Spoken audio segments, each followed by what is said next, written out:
He'd conquer a city, then immediately push on. New Louisville.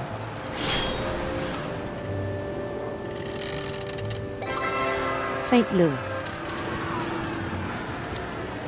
He started drifting away from our reality.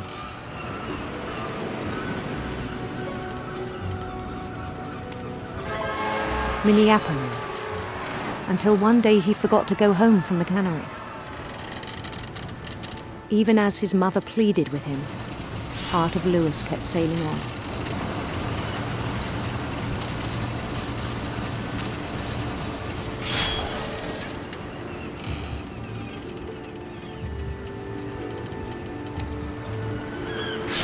In Louisburg, he heard rumors of a handsome queen.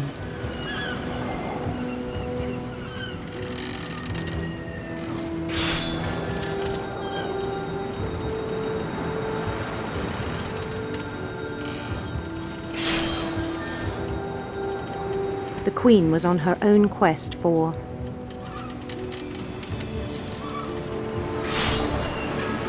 radiant rainbows.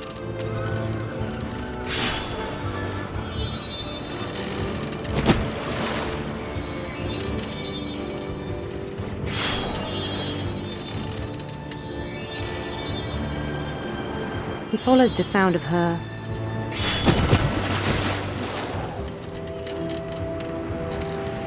electric sitar.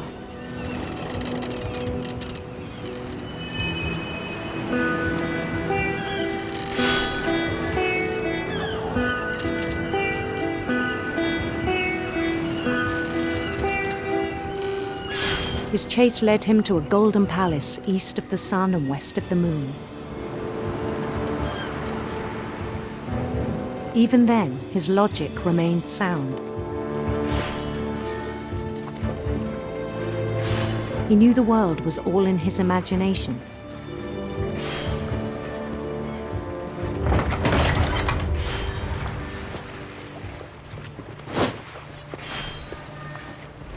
But he was so proud of having created it.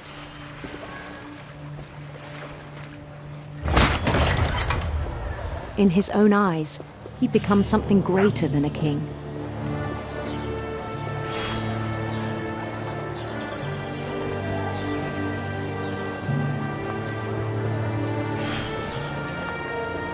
For someone who'd never known success in the real world, I think it was overwhelming.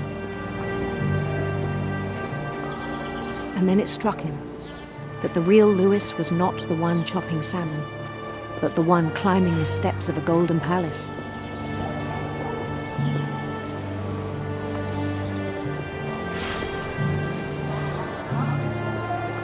My imagination is as real as my body, he told me. It was hard to argue with him.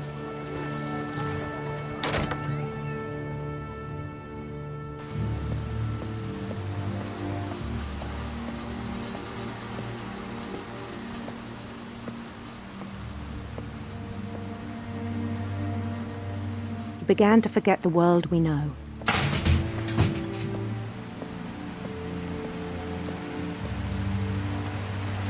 I think it pained him to remember Louis, the cannery worker.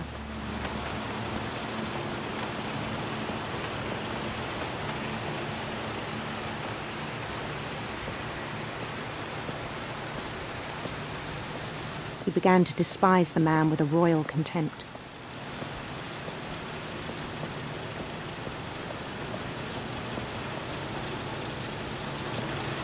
I still thought I could save him. Even after he said he was being crowned king over all the lands of wonder. The palace would be packed with his companions.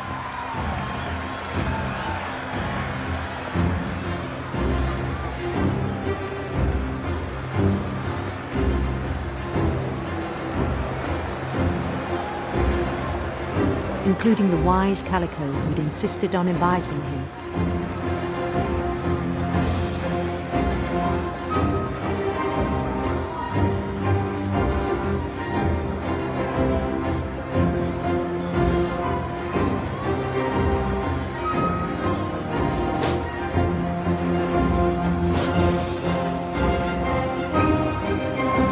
his queen waited, holding his crown.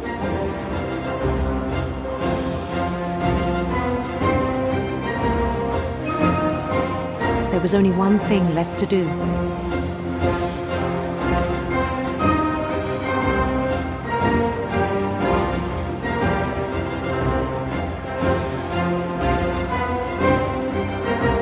Bend down his head.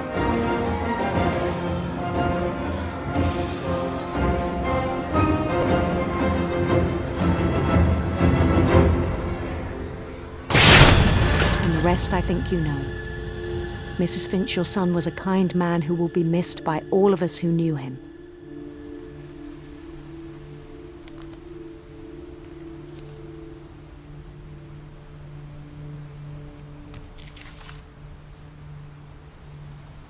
My brother was really cool. I wish you could have met him.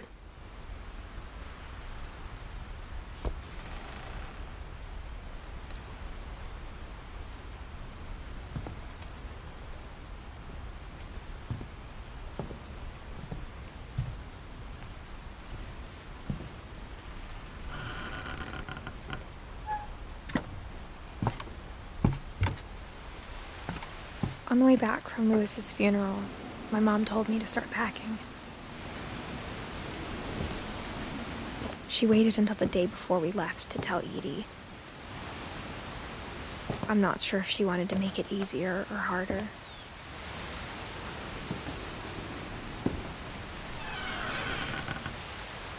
I wish we'd stayed. But I understand why we left.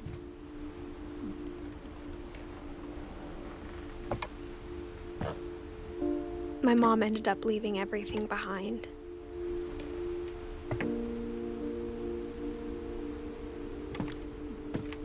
What happened that night had been coming for a long time. Maybe it should have come sooner.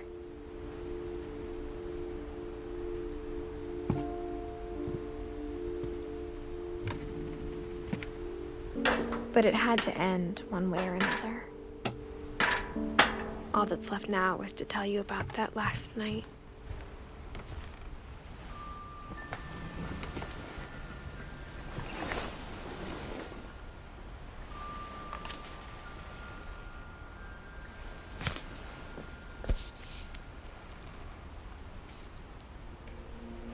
That whole last day, Edie just watched us pack and didn't say a word. Until supper, when she raised her glass and said, "To our final night together, and all our final nights apart." Grandma, you know what I said about alcohol. Some of your medications are very Edith, specific. I left a present for you in the hallway. Why don't you go open it? The grown-ups have to argue now. I'm sorry, you're right. We're all leaving tomorrow. Let's just enjoy our last... I'm not leaving. Edith, you're excused.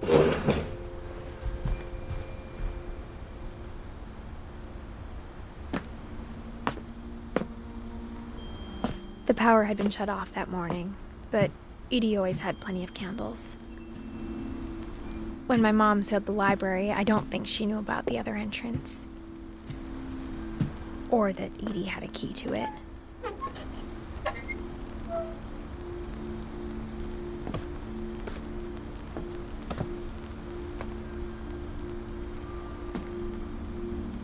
That thing you're afraid of isn't going to end when you leave the house.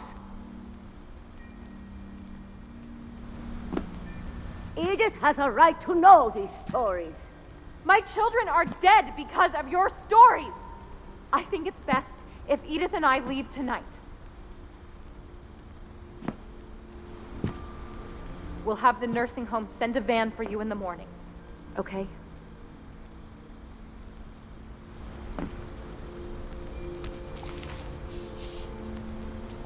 Dear Edith, there's so many stories I wish I could tell you, but there's only time for one. This is about what happened on the night you were born. That night, the tide went way, way out. It was the first and last time I ever saw the old house aground. There'd been an earthquake out in the middle of the ocean. They called it the lowest tide in 1,000 years. God, it smelled awful. You know, I've seen that house every day of my life.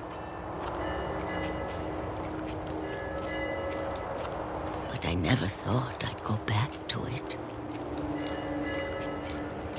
When the fog rolled in, I lost my way.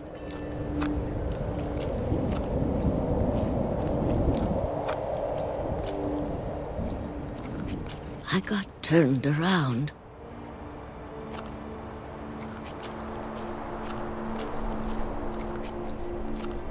I started seeing things.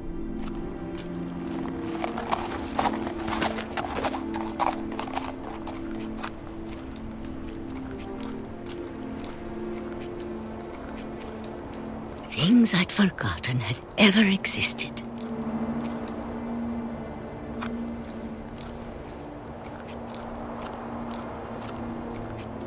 But when I saw them, they felt like old friends. That night, a lot of things came back to me.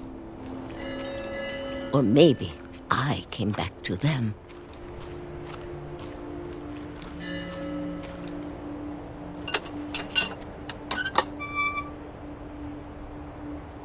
Things I can't explain, but that I need you to try and... Edith, what are you doing in here? It's mine. Edith! Mom, you're gonna rip it! Let go!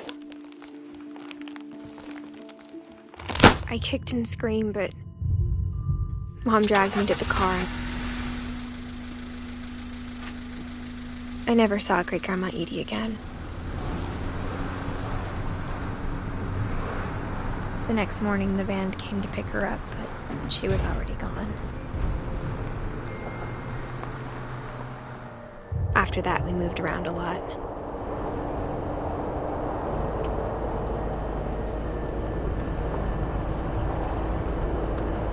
We both tried to make the best of it.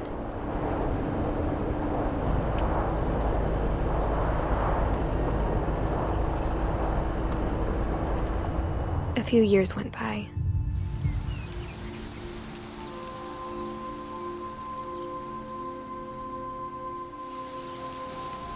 My mom didn't like to talk about it. But she started getting sick a lot. The rest happened pretty quickly. She got better for a while, and then she didn't.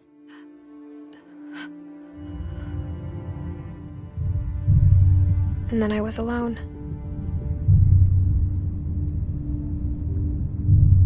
The last Finch left alive.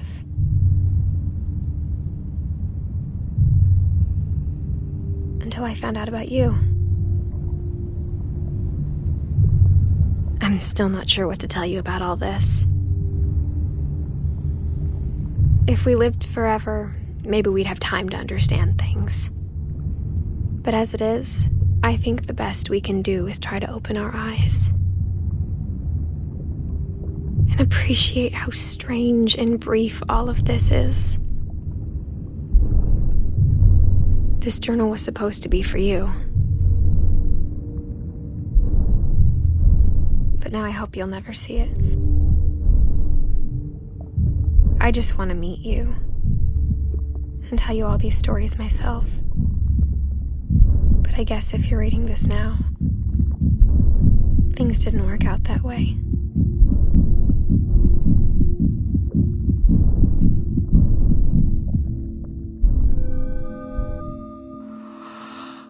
This is where your story begins. I'm sorry I won't be there to see it. It's a lot to ask, but I don't want you to be sad that I'm gone. I want you to be amazed that any of us ever had a chance to be here at all. Good luck.